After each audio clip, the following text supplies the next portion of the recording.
Ce livre m'a absolument bouleversée. Une histoire passionnante. Assez originale dans le traitement.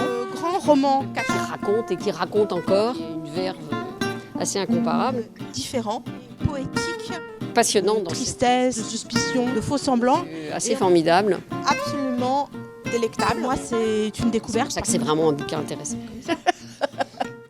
Alors, Une matinée perdue de Gabriela Adécheméanou, c'est le premier livre qui a été traduit de cet auteur en français, je crois dans les années 2005.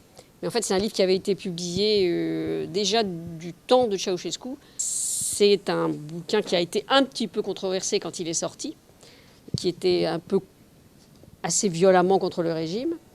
Il met en scène essentiellement le personnage de Vika, personnage assez truculent, qu'elle a la langue bien pendue parce qu'elle a une liberté de parole assez unique et une verve assez incomparable. Non seulement elle raconte, mais elle écoute les autres, elle écoute toutes les femmes autour d'elle. Et ce qu'elle raconte, en fait, c'est l'histoire de la Roumanie du XXe siècle, qui en fait défile complètement de la Première Guerre mondiale jusqu'à la période de Ceausescu.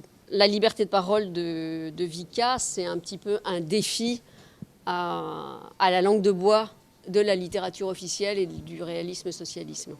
Et c'est pour ça que c'est intéressant. Ce qu'on peut rajouter, c'est qu'il sort aussi chez Gallimard un nouveau roman de Gabriela Adécheméanou qui s'appelle « Situation provisoire ».